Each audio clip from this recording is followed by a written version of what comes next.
Good morning, everyone. It is Friday, Fantabulous Friday. We're going to talk about all things celebrating each other, ourselves, just all good stuff going on. But this is Carol Sue, aka Naughty Boss, live with two sisters. I had to unmute myself. That's okay. Good morning, everyone. This is Janice, aka Wellness Diva 5.0, and I just want to start out with a song. And no, I cannot sing. Na na na na na na na na. Hey hey hey. Goodbye. Oh, great tune. Great tune, great tune, great celebration.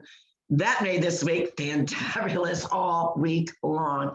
And it's really about embracing change and celebrating change. It's not, I mean, a lot of people will probably get on that bandwagon. I saw so many people ding dong, the witch is dead and all that kind of nonsense. Am I happy? Absolutely. You know, when you really start looking into, you know, the issues of what is going on in our world and our country, and you realize that really, when you think about it, there's only been, I'm trying to get this, I get this stupid alert right across the screen, which it's not letting me, as long as you can see me, right? Yes, I can see you. All right, well, so the stupid thing won't get off. So I got some secure anywhere, you know, notification, and I can't click off of it. But anywho, you know, when you think about all the, you know, the shista that goes on, you know, in our country, right? And you realize just how, like, it, you know, mind-boggling, knowing, you know, most people that go into, you know, Senate, Congress, whatever, political arena, you know, they make a decent salary, but nothing exuberant. You know, the president makes 6-figure, you know, most make at least 5. But what's mind-boggling is knowing that you have these career people that are in it for life, because we don't currently have term limits, and they come out so like beyond wealthy that we can't even imagine, like multi-billionaire. And you got to scratch your head. And a lot of people, you know, on one side saying she accomplished a lot. I'm not denying that she definitely had accomplishments across her career. Of course she did.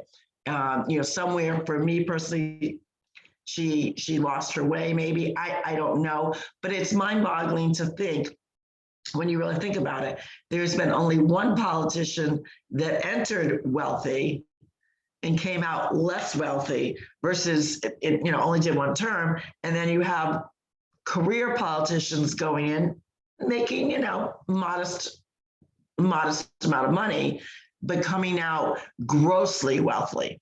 That's mind-boggling to me. And that in it of itself, I'm glad that reign is over for her. I'm glad that, you know, from a country's perspective, you know, because I do believe I think we would be foolish to say that there's not some sort of shenanigans going on. We're not blind, we're not stupid. Is it out of our control? Yeah, unless certain things happen where either a control is changed and or someone's, you know, not reelected in. So I'm glad this is the kind of change that our country as a whole needs to embrace, and needs to see fresh ideas, people that are not in it for the money. And when I say that, I don't expect them not to make money, meaning, you know, they put their money in savings like the good old Americans do. Of course, most Americans these days, it is difficult to save money in this type of world we're in right now. But when you see that gross difference, and it's gross, it's grotesque to know that somebody could be a politician that long and come out, you know, a multi-billionaire. That's, you know, so that's why I'm glad about the change. Like, this is the kind of change that we got to start doing. We got to start cleaning out. We got to start, you know, you feel so good on Fantabulous Friday when you're kind of reimagining and kind of reviewing all your accomplishments of the week, cleaning out that closet, you know, getting rid of those clothes, kind of almost doing like a fall cleanup before the holiday. This was a fantabulous fall cleanup. I will say so. And I just want to add to that a little more. You know, yes, that person did accomplish a lot for her party. Oh, yeah. That's No not, doubt. that is not disputed. We don't dispute that.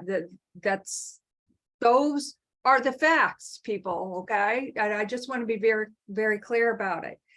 The facts matter. Those are the facts. But you have to scratch your head and wonder why. And, you know, for instance, when you put a log in the fire, and the fire will go for a few hours and then it dims down, and then what you have left are the hot embers. It's time to get rid of the hot embers, put them out on the lawn because that's good for the soil, and let the newness, or I don't know what I'm trying to say, but the New new sparks. era, Maybe the new sparks. the new sparks, the new era, the newest generation to come in and let's start anew. Like, you know, there's no doubt that we are a very divided nation right now. Mhm. And as FYI, just so people know, because I monitor what's going on behind the scenes here. And I think that it's very interesting that, you know, we are free as an American to express our points and views, yet our live broadcast through Facebook keeps on getting interrupted. That make you go, just Yeah, say. especially when you're talking about certain topics. And I'm also noticing, I mean, there's a lot of, as we know from a social media aspect, different platforms, you know, have their issues. Some have them more than others. I do notice when, although they made, this particular platform made an announcement that they weren't going to subject certain people from the whole fact check nonsense, but yet when articles come out and you comment on them, sometimes all of a sudden, can't upload comment, can't, you know, you have this kind of barrier. So there's shenanigans going on. We know there is. We can't control them. It's frustrating for a lot of people. But what that tells you is when people go to great lengths to halter, you know, freedom of speech, you know, they're, you know, obviously they're going against what our First Amendment is about, but what are they so afraid of? If you're very postured in your point of view, and your point of view could actually be based on true facts, we know that.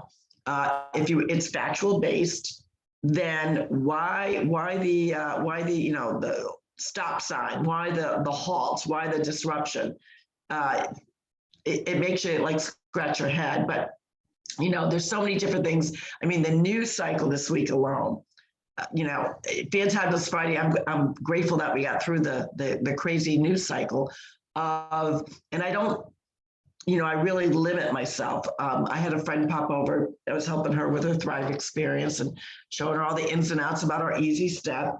So we were, you know, sitting in the kitchen, and John had gone to the gym, and the news was on, and that's when the flash of the news came about Pelosi. But in addition, the news cycle went from the tragedy in Idaho to the tragedy in California, you know, to, I'm not sure, was there 2 universities that were having issues, or just the one that had the 4 murders? I don't know. It was just one bad thing to another in between, you know, all these other different news cycles. And it was really, that's how it was all week long. I do know, and I want to say, I believe it was also Idaho, they had a Democrat that won, that was announced as winning, but it turns out she actually didn't. There was an error in, you know, a certain county. So actually they had to flip the seat to the Republican. The Republican won by 86 votes. So you had all these, you know, these different things going on, of this one winning, that one not winning, this announcement, this tragedy. And then you also had a big piece to the news cycle, you know, where the Big G summit, where our own person, you know, skipped out on some important meetings, and then also skipped out on the dinner because they're suddenly ill and they were in the hotel room by 8 o'clock. You know, the chatter about, you know, how well is that person? You know, no one as much as you get frustrated with a human being and what they're doing, if you truly live by the spirit of humanity and good things, no one wants to ever see anyone, be in harm's way. At least from my perspective, but that's not my thing. You never, hope for tragedy to happen, but you do wonder the ability, when someone is progressively getting worse. And I can only imagine, the functionality of trying to get him to perform in a certain way. And the only way you can do that, most likely in his condition, is through some sort of, injection or prescriptions or whatever they're doing. So it's sad in that regard that some are going to those great lengths to make sure he can kind of survive and perform, because as a politician, you are always performing. A leadership role requires you to go through scrutiny, but also to perform, to lead, to be present. And when you have someone that's frail, and I believe he's getting frailer, it's pretty obvious that he's getting frailer. And that, in regards to those that are doing what they have to do from a medical perspective to keep him going, it's kind of scary and sad. It's very scary. And when you see the card, this one particular card, you go up to the podium, you do this, you sit down, you do this. I find that that makes us as a nation. Now, I'm not talking about his cognizance right at the moment. Okay. As a nation, that makes us look very weak. That is my opinion. But on the humanity side, I think from a family perspective, for instance, obviously everybody knows what has transpired with my son. And if he was going through something like that, obviously I would act on his behalf. Like, I don't understand where the family is at with that. Is it because certain people in that particular party are that power hungry? Is it about power? Like, why would you put your loved one who is clearly suffering? And we are not medical professionals. This is just coming from a very observing how he behaves, how he talks, how, like, exactly the cue cards. I mean, if you're, he's going to be 80 years old. He's no spring chicken, and 80 does not define you from a broad spectrum. In other words, there are many 80-year-olds that their mindset, their cognitive ability are right on point. They got great movement. So we're not talking about that. We know that. So we're not saying 80's old, but it is where you're entering into, that age bracket where, if you have not been living a healthy lifestyle, really not paying attention to your fitness, your diet, what you surround yourself, your mindset. Obviously, anybody in those roles, it's stressful. So stress, we know stress impacts your health and wellness, obviously. But it's sad to see an individual, I know you're talking about Ryan's younger. This gentleman's old. So to me, it's almost like elderly abuse. Like, how can you put someone that's an elder, he's going to be 80, through this really very difficult position to, represent, to perform, to be on point, when there's certain pieces of your own body breaking down, your mind breaking down, or your abilities breaking down. And I think that's what is sorry to see. Now, we're not going to obviously go into, our opinions of, what he's done over his career, because it's less than stellar. We're not going to get into that, but that still doesn't make it right, even though we're not happy about what he's done over his career. No one is for, abusing a person, never mind an elderly person. I just think it's, it's getting sadder by the day watching him decline. And as you pointed out, it does make us as a country look weak. We need somebody that's on point, that can work hard, that is not depending on all kinds of medication to get through the day, or guidance or cue cards, or handlers. It's embarrassing. It's embarrassing. And I think as a nation, we can do better, whether that person, I don't care what your party affiliation is, but in my opinion, I do believe we can do better. And basically, as I stated before, the facts are the facts. And I think the difference that we see, or the conversations that we hear, are, I'm a registered Republican, but I consider myself very conservative. I don't vote, excuse me, I don't vote the party line.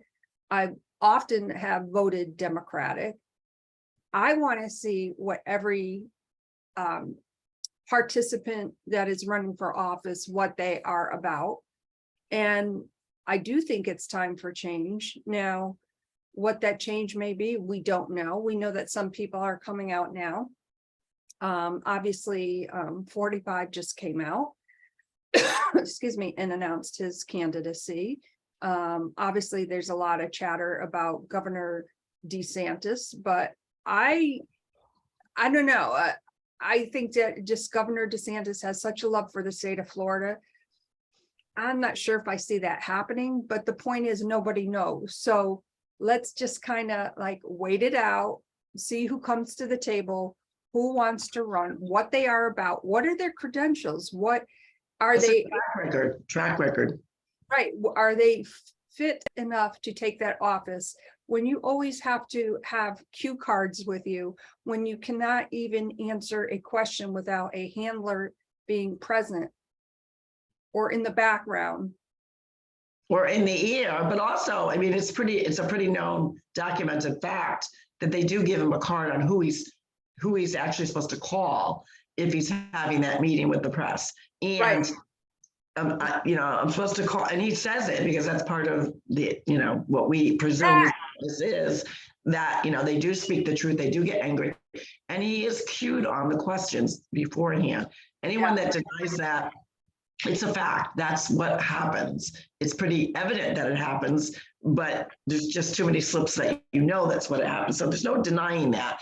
And that should make it, I think we're to the point where the nation's like, well, it's just, the way it is. Well, it is. But, in 2 years, I hope we do kind of really, the next election cycle clean up. People are going after goals, making change happen, all for the betterment of really the country and the citizens. So on Fantabulous Friday, I think about, all the different accomplishments that were made from a world perspective, a lot of goals, a lot of people did great things, and that's what we're encouraging. Celebrate those wins. Don't get so dragged into the things that you're not in control, and really make sure that, what did I accomplish this week? I, saw the news cycle. I know what was happening, but what did I personally put into my own community? What did I personally put into my own health, wellness, my mindset? How did I enhance it to make sure that I wasn't getting so sucked into some of these, drama headlines? The other one last drama headline that came out was Candace Cameron Burr. I think that's her last name. Candace Cameron Bure. Yeah. Over her decision to leave her Hallmark and go to this, I guess, Great American something or other. It's more of a Christian-based networking, and her opinions, where she's sharing her own personal values. And you have some people from the LGBTQTYOP, I know I got it wrong, and I'm fine with that are coming out against her embracing her values. And the problem I have with that storyline, it's nothing but hypocrisy. because if you want all, inclusiveness, if you want people of acceptance, it goes both hands. There's two sides of the coin. So you can't demand that, your voice be heard. You can't demand, about your lifestyle being out there and your values, but yet criticize the opposite side who has different values and like try to shake them down, because isn't that what you're complaining about anyways? So I find that there's I guess another JoJo or I don't know, these actresses, and they're meaningless to me, because at some point I'm like, we can't impact their lives, and certainly why should we let them impact ours? So I think when people are demanding for people to act a certain way, or for acceptance, or inclusiveness, whatever the hot topic verb of the day is that they, or noun that they project on people, it has to go both ways. So you can't get pissy and whiny and bitchy and all drama, because that person has a different point of view. You want to be accepted? Well, guess what? You've got to show respect on the other side too. You can't say, oh, only respect me, only allow me the microphone, only allow me for my platform, and screw your platform. That's just not how it works. Well, I think the big word in all that is, as you said, hypocrisy. I think some people need to look that up in the Webster's dictionary, just saying. Yeah. On a different note, I would like to do a plug for the Daisython. Yes, that's coming up on the 9th. Yeah, tomorrow from 4 to 7 p.m. on the Stories That Inspire Us Facebook page. I have the amazing honor of hosting the Daisython with my very dear friend, Daisy Paige, who is the author of Unexpected Moments, with the foreword written by Candace's brother, Kirk Cameron. And this is about MSA, which is multi-system atrophy, which is a very rare terminal illness that affects about 4 adults in 100,000 people. A very rare disease. And we have some amazing guests coming on, as well as Philip Fortier, who is the director and the person who started the MSA Alliance, which is now in about 10 different countries. So I am very excited and humbled to be a part of the Daisython. So that's tomorrow from 4 to 7 p.m. Eastern Standard Time. Come join us if you can. We will be on live for about 3 hours, and hear these amazing stories, hear Daisy's story, and much love to everyone and their families who suffer from this MSA, which is multi-system atrophy. And for people who don't really know what that's about, and I'm learning a lot about it, it's where your body functions just start to deteriorate, they atrophy. So we're raising awareness and raising money for research, and again, I'm very excited to be a part of that. So that's amazing, and kudos to you for jumping in with both feet, both arms, to embrace and really share. I mean, that's what the whole point of what we do and the platform that we share is. We are able to provide information, add value to people's lives, make them aware of different things, whether it's from a mindset, your healthy gut, your overall fitness, your overall health and well-being, but really understanding that there are so many different diseases and limitations that others have, and you may not know about them. And that's I think one of the most impactful pieces to podcast and the goodness of social media, getting the word out for these worthy causes. So kudos to you for getting involved with that. It's Fantabulous Friday. Think about, all your different wins. You probably have a lot more wins from this past week that you even realize. So I always challenge everybody on Friday, sit down, kind of do a rewind, to take your remote and rewind on your life for the past 6 days. What did you accomplish? Did you meet your goals? Did you start some, but for whatever reason got derailed? Why did you get derailed? Is it something that you could put on your list for next week? But the important piece to all that reviewing of where you were in your health and wellness mindset all week is to pat yourself on the back, to celebrate the things that you did accomplish. And don't underestimate the power of the small stepping stones to get to those larger goals, those larger dreams. They are so important. No one can celebrate you better than yourself. So have that chat in the mirror. Let yourself know that you did a great job. And next week you're either trying harder or you're going to elevate where you left off from. It's really all about purpose and really going forward, knowing that you're open to change, that you're open also for negotiation and accountability where you are in your health and wellness journey. With that, this is Carol Sue, aka Naughty Bus, live with two sisters. Hey everyone, it's Janice, aka Wellness Diva 5.0. We hope you have an amazing weekend, and we will see you Monday, perhaps Monday morning, I believe. Should be interesting. As always. All right. Bye, everyone. Have a good one. Bye. Bye.